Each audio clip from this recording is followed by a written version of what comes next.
Corona एक बार फिर से अपने विकराल रूप में आ गया है। कोरोना वायरस ने एक बार फिर से रफ्तार पकड़ ली है, जो कि सभी के लिए बहुत बड़ा खतरा है।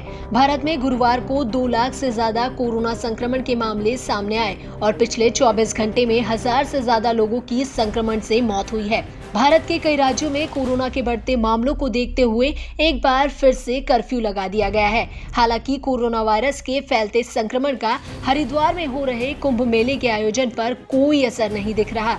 कुंभ मेले के तीसरे शाही स्नान के मौके पर बड़ी संख्या में लोग हरिद्वार में जुटे और इस दौरान ना तो सोशल डिस्टेंसिंग दिखी और ना ही लोग मास्क लगाए नजर आए। इसे लेकर विदेशी मीडिया में भी खूब चर्चा हो रही है और प्रशासन की लापरवाही को लेकर सवाल खड़े किए जा रहे हैं।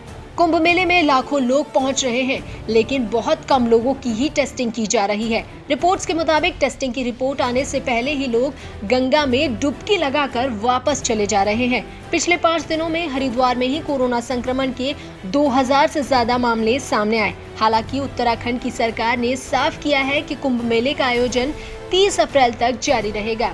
कुंभ मेले का चौथा और आखिरी शाही स्नान 27 अप्रैल को है। कुंभ के अलावा भारत के कई राज्यों में हो रहे विधानसभा चुनाव के दौरान रैलियों में भी भीड़ जुट रही है। इसे लेकर भी विदेशी मीडिया में खूब सुर्खियां बन रही हैं। ब्रिटेन के अखबार द गार्डियन ने कोरोना संकट के बीच भारत में धार्मिक मेले के आयोजन को लेकर एक आर्टिकल छापा है।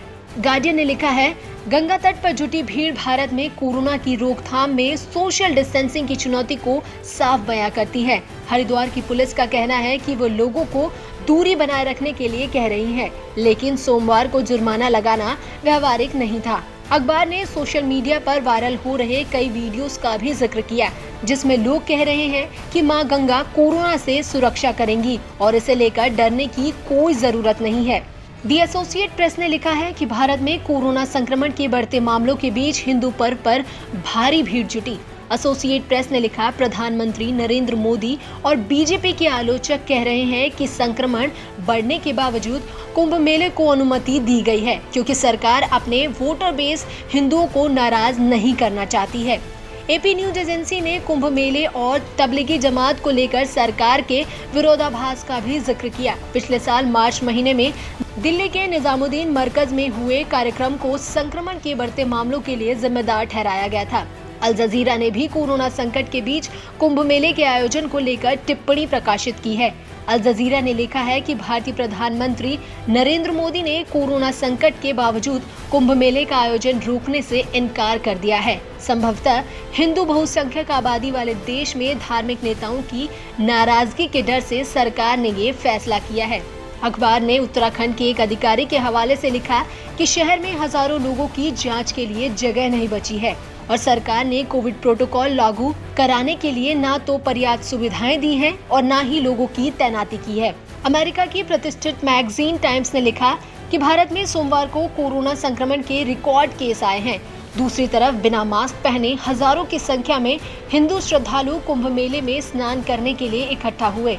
हेल्थ एक्सपर्ट्स कुंभ मेले का आयोजन रद्द कराने की बात कर रहे हैं कि कोरोना रिपोर्ट नेगेटिव के आधार पर लोगों को कुंभ मेले में एंट्री मिलती रहेगी। टाइम्स ने लिखा कि सोमवार को सामने आई तस्वीरों में साफ दिखता है कि कुंभ में जुटी भीड़ के सामने पुलिस सोशल डिस्टेंसिंग लागू कराने में कितनी बेबस है। हरिद्वार के एक पुलिस अधिकारी ने कहा कि हम लोगों से कोविड प्रोटोकॉल का पालन करने की अपील कर रहे हैं, लेकिन भारी भीड़ के चलते ऐसा होना लगभग नामुमकिन है।